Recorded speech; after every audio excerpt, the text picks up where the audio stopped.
What's going on, guys? Prankids from the Wiseguys, and on this video we're here today to talk about Brave Token. You guys have already kind of been aware of it. You've been made aware of it. It's going to be the fast non-connecting engine that is a really bad deck, but a really powerful engine. And we want to talk about Aquamancer. Aquamancer is the card that says if you control a Brave token, you can special summon this card from your hand and then banish it from your hand or grave and add one right of Amnesia from your deck to your hand. There's additional effects, but for the most part, the most important effects are the effects that help to grab the cards that we're going to be talking about. Rights of Amnesia is a very powerful spell card. Griffin Rider is a card that actually ends as the Omni Negate on the field that you'll have to basically make yourself become familiar with, because pretty much every deck is going to play it if it has the ability to, if the deck can actually mix this engine in. Right of Amnesia is the card that can actually be searched by the Aquamancer, and it says if you control no Brave token, special summon one Brave token, Fairy, Earth, level 4, 2000 and 2000 monster, and then if you do not control Journey of Destiny, you get to place it from your deck into your face-up spell and trap zone. You can only activate one of those per turn. Journey of Destiny, the card itself says each time the first monster would be destroyed that is equipped with a card that would be destroyed by battle, it is not. Additionally, with some of the other effects, being able to add an equip spell and add the monster that lists Brave token in its text, this is the really powerful and key card of all of these things, because it's going to help facilitate being able to mix this engine into other decks. The deck itself is trash, but the deck as an engine is very powerful, as I've already alluded to. Dracoback, the Dragon Steed, is a very good card as well, but it also can be a brick, and also it can be spot removal, which also will matter here in a second. And the reason that will matter is simply because being able to return something to the hand, not destroy it, is definitely always going to be somewhat relevant. And while it also is a brick, it also is a huge spot removal and free card advantage. Right of Amnesia is the card that I was talking about before, and it actually allows everything to pretty much happen within the archetype. Now, guaranteed, you're going to have to see this card at least 3 or 4 times every locals that you'll go to, every YCS that you plan to attend. Shout out to all those coming up events that are coming up really soon. But this is literally the combo, guys. You activate, special summon in the token, sending Right of Amnesia to the graveyard, and then if you don't have Journey of Destiny anywhere in the play, you get to place it out onto the field. So again, guys, protection from battle, being able to add a card from your deck to the hand, and then additionally trigger to grab an equip spell whenever something is normally special summon. These are 3 very powerful effects. The Journey of Destiny is going to help propagate with some of these decks to be able to have really free, really insane, non-archetype locking specific cards that are really interesting and unfair as far as it is for your opponent being able to stop any of this. This engine, basically under 5 summons, will help you have a big Nibiru out, as well as any other hand traps that you may have been concerned with, and that's why you're going to see the engine pop up so frequently. As far as this specific combo though, I normal summoned Dropsies, and then from there went into the link, and then afterwards, because Journey of Destiny is on the field, you get to start to begin to trigger some of its effects. One of the effects has already been triggered to add the equip spell from the deck to the hand, but you additionally have some of the other effects, as well as additionally adding the Griffin Rider that we've already talked about, because it is a monster effect negation that is the whole reason why you pretty much would want to play something like this. Now obviously there is going to be some cards that get bumped. I definitely think Call by the Grave is still going to be in a lot of people's decks, and I definitely think Crossout is going to be in a lot of people's decks. But for the rest of this, you're pretty much going to have to observe a lot of these things and then be able to take it into consideration when building your deck.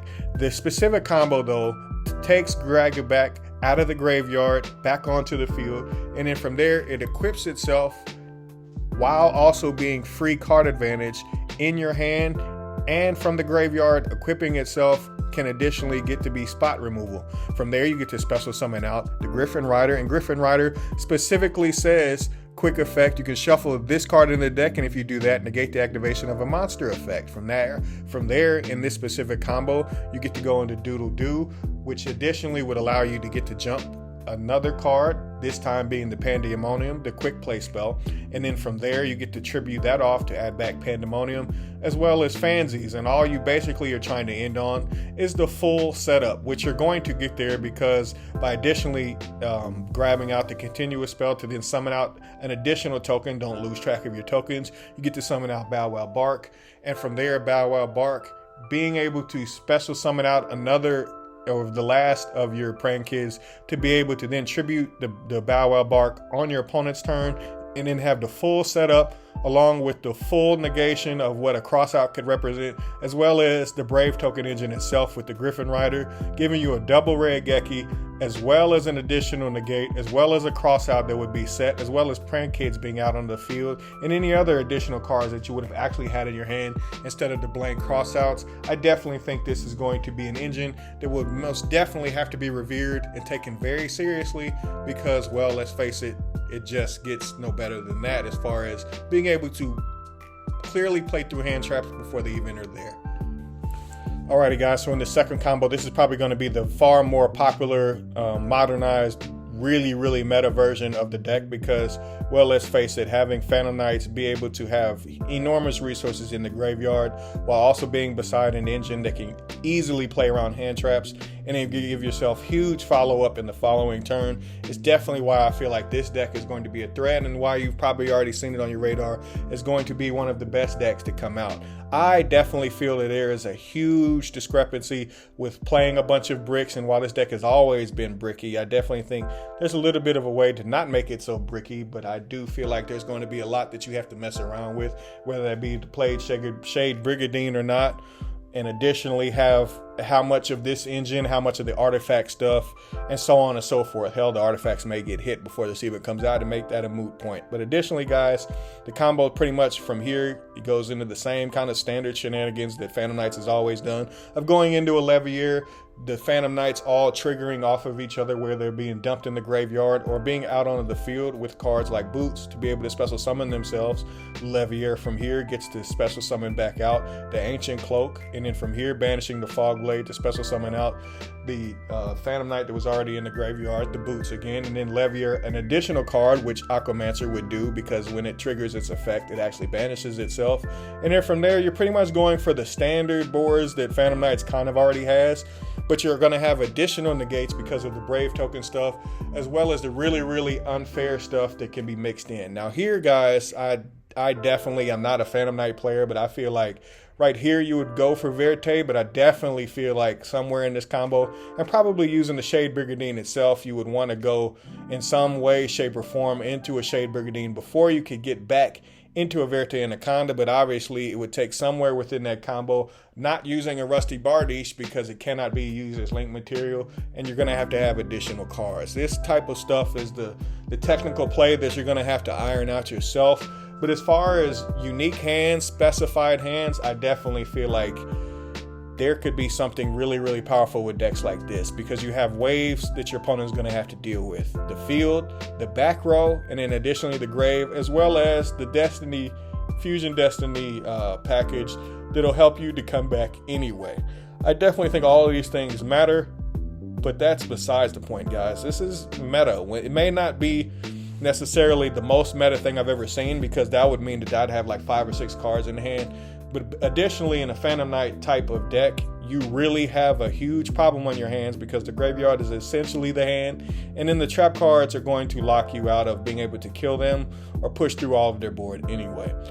Kind of the last little bit, guys, please ignore me on this, but I definitely feel the Generator is one of my favorite decks, and I've definitely noticed that anything that can mix with Brave Token won't really do much on its own turn, and I think the first thing that popped into my head when I was thinking about that is a deck like Generator. Now, I don't necessarily think this would be the best mix, just because there's so many inherent bricks inside of Generator where you pretty much, if you want to play the deck of Generator, you're going to have to get used to the fact that you're going to have 5 inherent bricks, because you're going to have to play a bunch of level 9s that are nothing but enormous bricks, very similar to Cosmo.